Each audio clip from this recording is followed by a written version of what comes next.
हाय, माझं नाव ऐश्वर्या आहे आणि 2 दिवस झालं मी या नवीन आयडीवरती व्लॉग टाकते.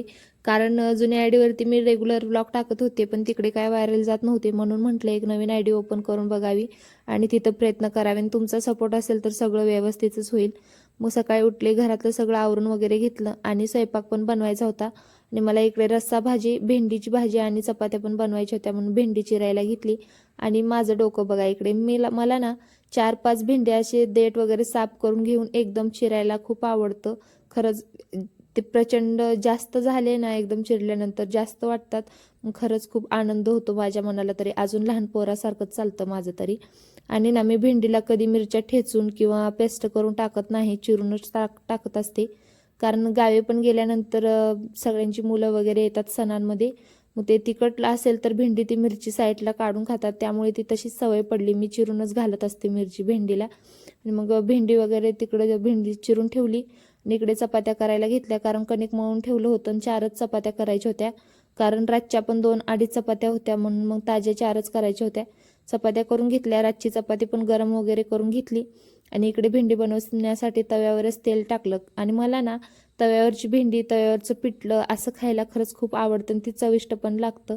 मी तव्यावरच करत असते असे थोड्या भाज्या असतील तर. तिकडे लसूण वगैरे टाकून तळायला घेतला आणि त्यामध्ये मिरच्या तळत ठेवल्या. आणि ना आमच्या घरामध्ये सगळ्यांना भेंडी आवडते, लहानांपासून तर मोठ्यापर्यंत सगळ्यांना प्रचंड आवडते भेंडी. आणि आमच्या दोघांना पण खूपच आवडते. हो, सुक्या भाज्या तर सगळ्यांनाच आवडतात, पण त्यासोबत रस्सा भाजी पण पाहिजे. कारण फक्त सुक्या भाजीसोबत कुणाचं जेवण होत नाही आणि जेवत पण नाही येत व्यवस्थित. मग त्यासाठी 2 भाज्या लागतात. मग असं असतं आमच्या घरामध्ये. मग इकडे भेंडी परतून घेतली, 2 मिनिटं भेंडी मऊ व्हायला ठेवली, म्हणजे वाफलाय ठेवली. आणि त्यामध्ये मग मसाले सगळे ॲड केले. बेसिक मसालेच लागतात भेंडीला, कारण हळद, मीठ, मिरची आणि थोडंसं कूट टाकले नाही ह्यातच खूप छान होते भेंडी, चविष्ट पण होते. आणि मग मसाले टाकून घेतले आणि त्यामध्ये थोडीशी कूट टाकून भेंडी वाफलायला ठेवली. सकाळी सकाळीच मी कपडे धुवून ठेवले होते, मला ते वाळत घालायचे होते, पाणी वितळायला ठेवलं होतं. आणि ना पावसाळा तर आता असा म्हणतोय की मी दिवाळी केली, दसरा केला, सगळं झालं, आता डायरेक्ट 31st पार्टी करूनच जातो. कारण सारखं सुरूच आहे. असं थोडं म्हटलं ना की आज पाऊस नाही तर संध्याकाळी का होईना 5-6 वाजता पाऊस येतोच. आणि दुपारचं कधी पण येतो पाऊस. खरंच पावसानं तर खूप वैताग दिलाय. कपडे कधी वाळतात तर कधी वाळतच नाहीत. मग ते रात्रभर फॅन चालू ठेवावा लागतो. ते लाईट बिल एक वेगळंच येतं.